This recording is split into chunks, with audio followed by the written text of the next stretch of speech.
예, 보신 것처럼 이재명 의원 부인 김혜경 씨의 소환 조사가 이루어졌고 김건희 여사를 겨냥한 특검법이 발의되면서 정치권의 분위기가 심상치 않게 돌아가고 있습니다. 특히 부인 문제는 어느 쪽도 물러서기 어려운 매우 민감한 측면이 있죠. 정치부 오연주 기자 나와 있습니다. 자, 오 기자 어서 오십시오. 네. 자, 김혜경 씨 법인카드 의혹 관련해서 소환 조사를 받았는데 결국 배모 씨가 어떻게 진술하느냐가 가장 중요하겠죠? 네, 아무래도 그렇습니다. 김혜경 씨는 이 배 씨의 법인카드 유용을 알지 못했다는 일관된 입장을 고수하고 있습니다. 예. 하지만 김혜경 씨의 이 수행비서 역할을 한 배 씨가 7급 공무원 A 씨에게 여러 차례 음식 배달을 시켰고 또 이 음식들이 김혜경 씨에게 전달된 정황들이 녹취를 통해서 드러난 바가 있습니다. 결국에 배 씨의 범죄 혐의로 인한 법률적 이익이 김혜경 씨에게 돌아갔다는 점에 경찰은 주목을 하고 있습니다. 예. 이런 상황에서 배 씨가 구속이 된다면 피의자 신분인 김혜경 씨에 대한 신병 처리까지 연결될 가능성이 높다는 게 법조계의 시각입니다. 그렇게 되면 결국 수사는 이재명 의원까지 향할 수밖에 없게 될 텐데 특히 예. 이 의원이 야당 대표가 될 가능성이 높지 않습니까? 그렇게 되면 또 여야 간에 큰 싸움 벌어지겠군요. 네, 그렇습니다. 지금 현재 민주당은 지도부를 새로 구성하는 전당대회를 진행을 하고 있고 이재명 의원이 당대표로 유력하기 때문에 이 수사의 파장은 클 수밖에 없습니다.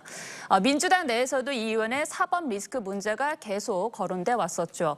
하지만 이미 민주당은 이 의원에게 장악되고 있는 상황이기 때문에 앞으로 이 검경 수사에 거대 야당이 총력전으로 대응할 가능성이 커졌다. 이렇게 볼 수가 있습니다. 예, 양상이 다시 대선전으로 돌아간 듯합니다. 야당은 김건희 특별법을 발의했다고요? 네, 그렇습니다. 민주당 강경파 의원을 중심으로 오늘 특검법이 발의됐는데요. 현직 대통령 부인에 대한 특검 법안은 사상 초유의 일입니다. 이미 민주당은 대통령실 사적 채용과 관저 공사 의혹에 대해 국정조사 요구서를 제출한 상태인데요.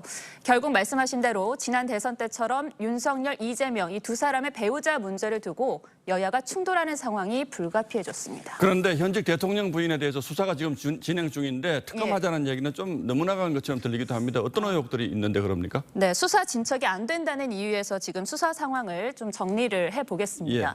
우선 대선 당시 선거운동을 목적으로 한 기자에게 강의료를 지급했다는 의혹은 혐의 없음으로 종결이 됐습니다. 예. 또 서울경찰청 반부패 공공범죄수사대가 수사해온 허위경력 의혹은 최종 결정만 남은 상황입니다.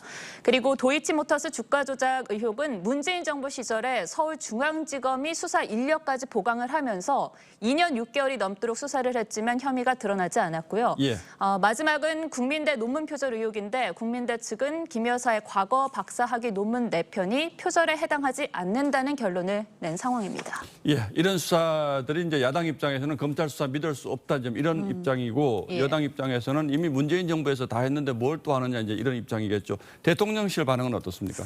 대통령실은 전 정부에서 시작된 이 김 여사에 대한 검찰과 경찰의 수사가 있는 그대로 나오기를 바란다는 입장을 밝혔습니다. 예, 뭐 정치가 다 이런 거긴 합니다만 여야가 한 발씩 물러서서 좀 협치의 공간을 마련하는 이런 지혜도 좀 필요한 시점이 네. 아닌가 합니다. 예, 오연주 기자 잘 들었습니다. 예.